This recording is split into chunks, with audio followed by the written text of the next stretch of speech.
Hey yo, what's up everyone? How are we all doing? Hope everyone's good. Okay, this video got recommended literally a couple of hours ago, and I was like, oh, let's do that because I remember when we done the video of, I don't want to get his rank wrong. Was it Sergeant Chapman? And it was the first Medal of Honor ever awarded. We done that not too long ago. I think it was like 2 weeks ago or something. And have I got this turned up? I can't. 2 seconds. Yeah. Sorry about that. Super amateur, but I just had to double check. But yeah, and that was a proper cool video. Super sad. If you haven't watched it, go check it out. It's harrowing to watch. But this one looked a bit more like Hollywood, if you will. And I thought we could go check that out, so I was like, why not? Let's do that. So let's just jump straight into it.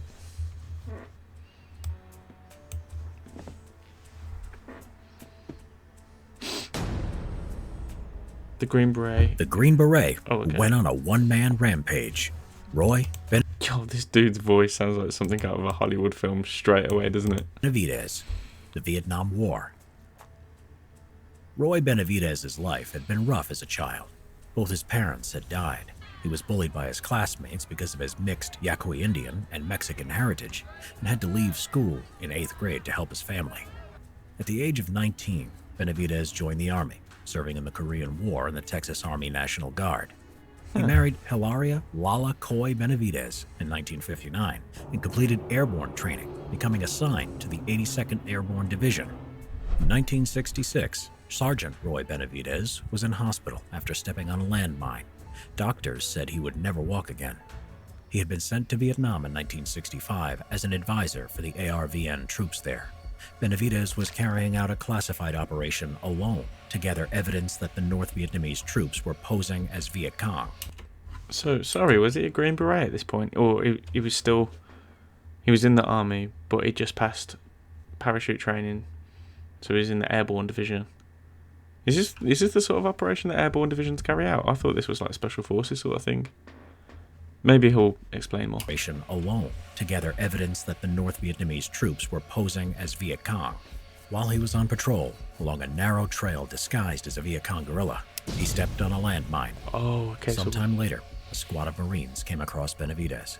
They initially thought it was a booby trap, but were surprised when they flipped him over and discovered the man in Viet Cong pajamas was Hispanic and wearing U.S. Army dog tags. He was soon evacuated to the hospital. In hospital in the U.S. 2 months later, Benavidez had recovered and awoke. His memories came back to him. The doctor told him he would never walk again. His spine had been damaged and his brain had rattled in his skull. Nevertheless, Benavidez, sitting in his wheelchair, begged the doctors not to discharge him from the Army. The Army was his life. Determined, Benavidez got up from his bed night after night, dragging himself to the wall and putting weight on his legs. What For a weeks, badass. he pushed through the pain, going further in distance than before, which surprised the doctors. 6 months later, with his wife Lala's support, Roy Benavidez walked out of the hospital. What a He was badass. promised only a desk job at Fort Bragg, North Carolina, but determined and exercising every day, he trained vigorously and qualified for the Special Forces, also known as the Green Berets. He would be Jesus. assigned to Detachment B-56, 5th Special Forces Group Airborne, 1st Special Forces. 6 hours in hell. Now it was 1968.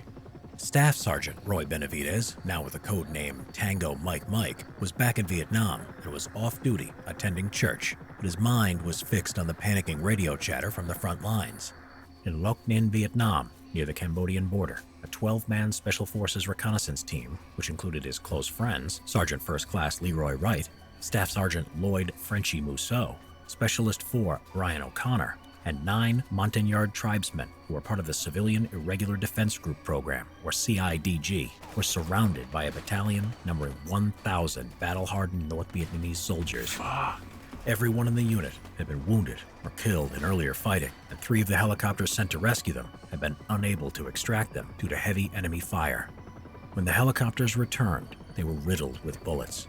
One of them, the door gunner, Michael Craig, age 19, had been hit several times and died in Benavidez's arms. There was no way Benavidez was going to leave his friends out in the jungle. Benavidez jumped onto a returning helicopter that was going back in, volunteering so quickly that he didn't have time to get his M16, so was only armed with a Bowie knife and medical supplies. What the fuck? Benavidez described it as going into autopilot. As he was approaching the extraction zone, Benavidez realized his fellow team members were too severely wounded to run the distance to the helicopter. There was so much enemy gunfire that the pilot, Larry McKibben, had to zigzag in an attempt to dodge it, but was nevertheless able to provide covering fire. Benavidez jumped out with a medical bag, ran through the jungle to the wounded men under heavy enemy fire, taking a shot to the leg, which he initially thought was a thorn bush. He found Mousseau first against a tree whose eyeball had been shot out and was hanging down his cheek, but was determined to keep shooting back. Yo, let's just take a second to think about what the fuck's happening here. Your man's jumped on a helicopter with no gun, just his knife, jumped out of the helicopter while it's still moving, it was looked like, ran through bushes with... This is straight out of Rambo. You know what? No, Rambo... This guy come first. Your man's been shot in the eye and still fighting. What an absolute badass, the both of them. Which he initially thought was a thorn bush. He found Mousseau first against a tree whose eyeball had been shot out and was hanging down his cheek, but was determined to keep shooting back. The CIDG were in a pool of blood and patched up as best they could. Benavidez dragged everyone into a defensible position to direct their fire at the enemy and provided morphine to the wounded. He then saw O'Connor and an interpreter CIDG who he motioned to move over to him, but the gunfire started again and they took cover. Another round then hit Benavidez in his thigh. On adrenaline, he popped the green smoke for McKibben in the rescue helicopter to pick them up. While everyone who could move got into the chopper, he suppressed the tree line with an AK-47 he had picked up to cover O'Connor and the interpreter who crawled towards the helicopter. Now Benavidez was looking for the team leader, Sergeant First Class Leroy Wright, who had been killed and who also had intel on him that could not get into enemy hands. Benavidez found his body and proceeded to drag him to the chopper when he was shot again, this time in the stomach and hit in the back by shrapnel from a nearby grenade, knocking him out. When he awoke, Benavidez was forced to leave his dead friend's body. Disaster had also struck. The chopper had crashed to the ground from enemy fire.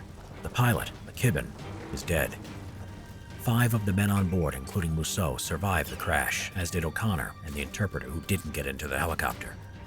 Benavidez pulled them out of the wreckage, dispensed morphine, set up a perimeter around the crash site, and called in heavy air support from the F-100s above. Fucking hell. On the enemy position. this is a film? How is this not a film? Is it a film? Let me know.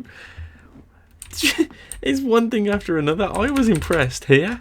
Like, I was impressed back here.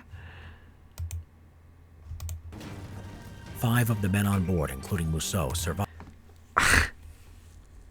This is like... It reminds me of Black Hawk Down, the film. I know that was in Somalia. But that general... That feeling of chaos and nothing's going right and Jesus Christ, can we catch a break for just a fucking second? All the while you're being ruthlessly shot at. You know what? Everything that's going on,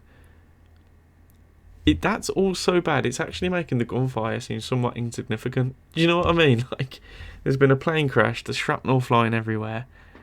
Oh, and by the way, there's some heavy gunfire going on directly, coming at you. What the fuck? Survived the crash, as did O'Connor and the interpreter who didn't get into the helicopter.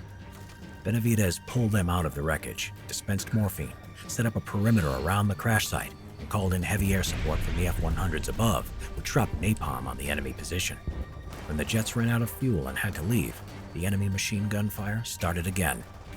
Benavidez gave O'Connor a 3rd shot of morphine and took another bullet to the leg. Their position was surrounded by North Vietnamese soldiers. It looked hopeless.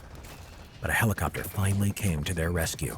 Benavidez and the rescue team carried and dragged the wounded men onto the chopper, but the landing zone was still being fired upon by NVA troops, to the extent that 2 men were shot in the back as they crawled to it.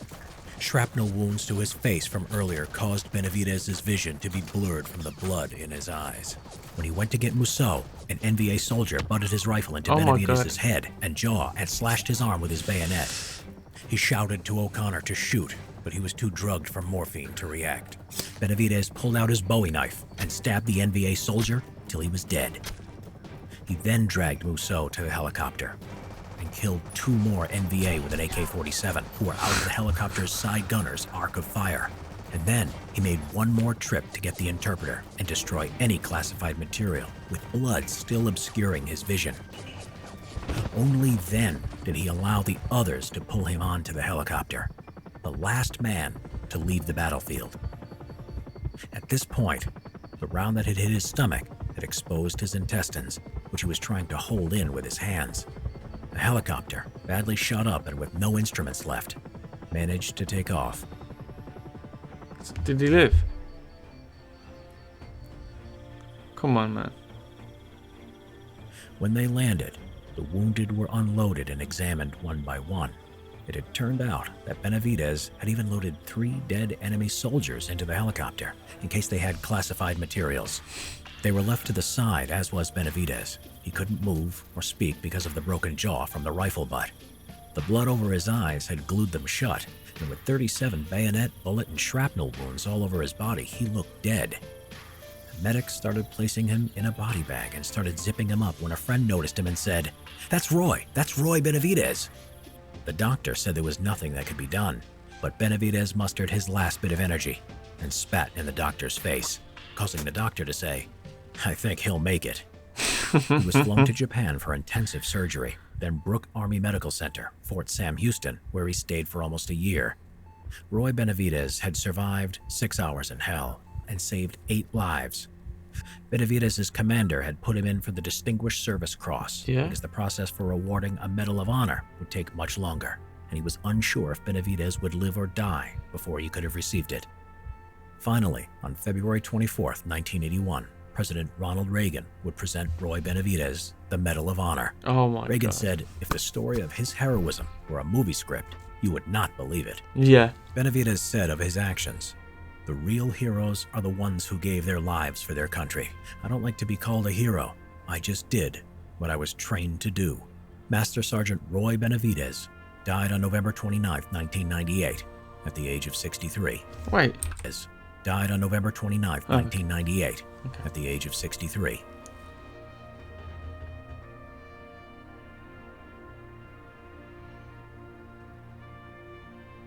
Subscribe for more Vietnam War history videos. For sure. Ronald Reagan summed it up perfectly. If that was a movie, I would not believe it. Hollywood could not possibly exaggerate that any more than it already is. If you added anything else into that, it would just be ridiculous. Well, it already is ridiculous. Your man come like the T-800. Your man was like Arnie. I cannot believe it. The bit that gets me right from the start is he just went without a gun. He was like, yeah, whatever. And then he was running around just picking up guns like it's Call of Duty. Unbelievable. And the thing is that he seems like the type of guy, from the small bit you actually learn about him, that he wouldn't have saw that as a big deal. Yeah, he would have been proud of his actions, do you know what I mean? But he seems like the type of guy that if he would have showed up for work the next day, he probably wouldn't have mentioned it. Like, oh, did you get up to anything yesterday? Oh, nah, not much. He's just an absolute badass through and through. Fuck me. I mean, that right there, and in terms of I've just done what I was trying to do, that's a very humble opinion, because I think even in the depth of training, they don't expect anyone to do that. For sure. For sure. That's brilliant. There's got to be more like these. Surely there is.